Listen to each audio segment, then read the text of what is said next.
안녕하세요. 논문 한 잔의 정중입니다. 오늘도 알코올 의존증 초기 증상이 있는 사람으로서 이 술 영상으로 시작을 하겠습니다. 사실 어제 그제 계속 술을 좀 마셨고요. 오늘은 마시고 싶은데 중증으로 번지지 않기 위해서 일단은 참고 있습니다. 점심에 회사 후배들을 만났어요. 그래서 무슨 돈가스? 엠브로 돈가스? 그거를 좀 많이 먹었고, 저녁에는 지금 닭가슴살 구워가지고 제로 콜라랑 먹고 있습니다.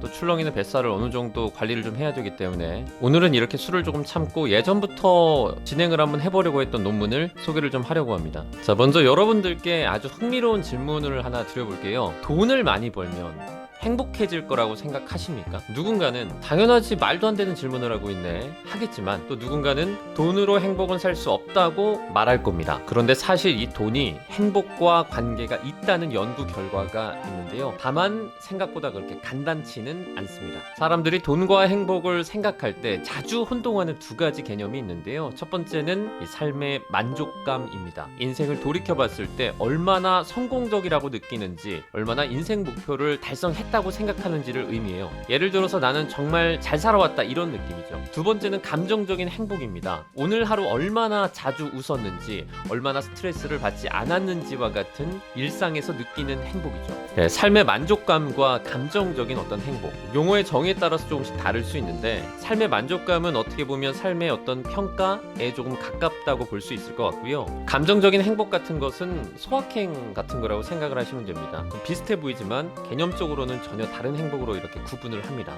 오늘 제가 참고한 논문은 High Income Improves Evaluation of Life but Not Emotional Well-being 입니다. 이제 다니엘 카네만과 그리고 앵거스 디턴이 2010년에 내놓은 논문인데요. 자, 그런데 제가 이제 이런 말을 하면 아무래도 좀 신뢰가 떨어지겠죠. 그래서 이 저자 다니엘 카네만이 누군지 좀 설명을 해드릴게요. 사실 과거 노벨 경제학상을 받은 천재 심리학자입니다. 다니엘 카네만은 인간이 생각보다 합리적이지 않다는 사실을 증명한 행동 경제학의 창시자 중에 한 명인데요. 아모스 트버스키와 함께 전망 이론이라는 것을 개발해서 인간이 이익보다 손실을 더 크게 느끼는 손실 회피 개념을 밝히기도 했습니다. 특히 카네만의 연구는 돈과 행복이라는 사이의 관계를 좀 명확히 구분을 지었거든요. 예컨대 연봉이 일정 수준 이상 높아지면 이 돈이 더 이상 그 일상의 행복을 크게 높이지 못한다라는 그 유명한 연구가 바로 오늘 제가 소개하는 논문입니다. 인간의 행복과 심리를 깊이 이해한 다니엘 카네만, 짧게 좀 소개를 해드렸는데요. 자, 다시 본론으로 돌아와서 아주 흥미롭게도 이 연구에는 지금 45만 명 이상의 미국인들이 참여를 했습니다. 카네만과 디턴의 연구. 이 정도 인구면 정말 큰 돈이 많이 들어갔을 텐데, 아무래도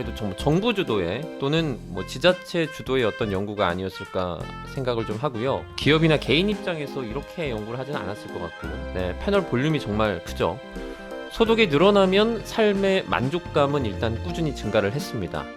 연봉이 올라갈수록 사람들은 스스로 성공했다라고 생각하고 평가했다는 말입니다. 그런데 감정적인 행복, 아까 전에 소확행이라고 말씀을 드렸죠. 놀랍게도 연봉 약 7만 5천 달러, 우리 돈으로 약 1억 원 정도를 넘으면 더 이상 늘어나지 않았습니다. 한마디로 일정 소득이 넘어가면 소확행, 일상 속의 행복은 그대로였다는 말입니다. 여기서 재밌는 포인트 하나가 또 있는데요. 사실 돈이 아주 적으면 누구도 알겠지만 행복도 낮고 인생도 불행하다라고 느끼게 됩니다. 다만 일정 소득을 넘어가면 이 행복, 일상의 행복에는 천장이 있다라는 사실이죠. 자, 돈이 많아도 왜 행복이 더 이상 증가하지 않을까요? 첫째, 쾌락 적응이라는 개념이 나옵니다. 다니엘 카네만은 인간이 변화된 상황에 빠르게 익숙해진다고 설명을 했는데요. 예를 들어서 연봉이 1억에서 2억으로 오르게 되면 처음에는 행복하겠죠. 하지만 얼마 지나지 않아서 그 행복감은 사라지고 다시 더 높은 연봉을 원하게 됩니다. 욕심이 끝이 없는 거죠. 실제 연구에서도 소득 증가의 효과는 오래 지속되지 않고 금세 적응을 한다고 나타났습니다. 자, 두 번째, 고소득이 가져오는 스트레스와 책임입니다. 높은 연봉은 되게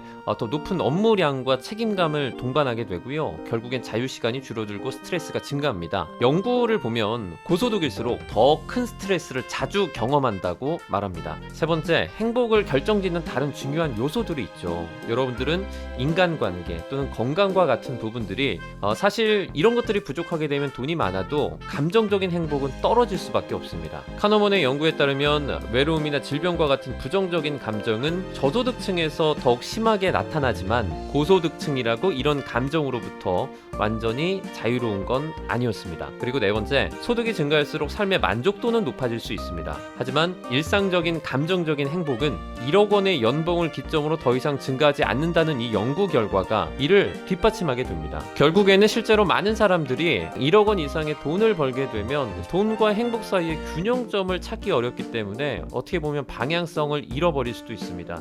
예전에는 돈을 많이 벌기만 하면 조금씩 만족도도 올라가고 일상의 행복도 찾았는데 어느 순간부터는 약간 삶의 만족도는 올라가도 일상의 행복은 찾을 수 없기 때문에 결국에는 돈을 더 벌어야 되나? 이런 생각에 빠질 수도 있다는 거죠. 방향을 찾기 어려워집니다. 그러면 여러분들 진정한 행복을 얻으려면 우리는 어떻게 해야 될까요? 첫 번째, 돈은 이제 삶의 안정성을 확보하는 데까지는 필요합니다. 그러나 그 이상을 넘어서는 이 돈 자체가 감정적인 행복을 크게 증가시키지 않습니다. 그래서 일단은 개인적으로 여기서 제안하는 75,000달러 정도는 연봉으로 가져가도록 노력을 해야 되는 건 맞는 것 같습니다. 적은 돈은 아니기 때문에, 그리고 이게 그때보다 시간이 좀 지났기 때문에 물가 상승을 고려했을 때 그때보다 조금 더 많이 벌어야겠다라는 생각은 듭니다. 그리고 두 번째로는 여러분이 다른 사람과 행복한 관계를 맺고 유지하는 데 투자할 필요가 있습니다. 다니엘 카너먼의 연구를 포함한 많은 연구들은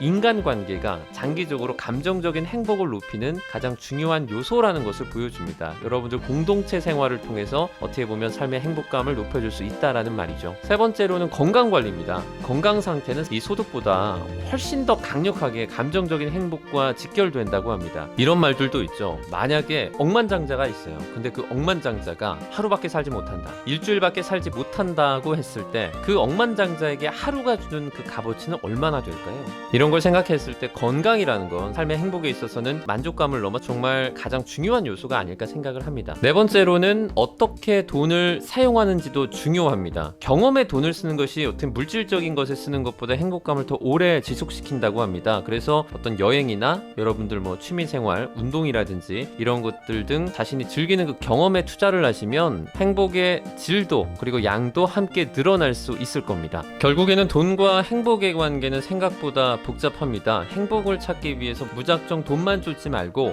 인생의 작은 즐거움과 또 소중한 사람들과의 관계 그리고 건강에 더 많은 관심을 기울여 보는 건 어떨까요? 그럼에도 불구하고 그런데 무엇보다 일단 연봉 1억은 맞춰야 한다. 이게 좀 딜레마가 있긴 하네요. 자, 이게 2010년 연구니까 1년에 뭐 물가 대충 3% 올랐다고 치고 1.03에 15제곱 돌려보니까 1.5579 이렇게 나옵니다. 한 60% 정도 오른 거죠. 그러니까 연봉을 1억 6천에 맞춰야 됩니다.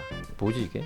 생각해보니까 좀 말이 안 되네. 미국이니까 이게 가능한 건가? 이게 소득 수준이 다르니까 그것도 좀 고려를 해야 될 것 같은데요. 이게 말하다 보니까 말이 좀 안 되네. 어떤 직장인이 1억 6천을 여러분들 조금 조정을 합시다. 예. 자, 1억 6천 말고요.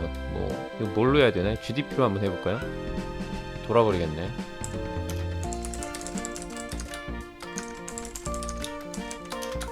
네, 일단은 2024년 자료를 가지고 왔습니다. 1인당 GDP 순위를 좀 봤는데요. 미국은 9만 달러에 거의 육박하고요. 우리나라는 약 3만 7천 달러 정도 됩니다. 다시 말해서 2배 이상의 차이가 나죠. 그러면 대충 때려 맞추면 1억 6천에서 절반 이하니까 한 6, 7천만 원 정도로 하겠습니다.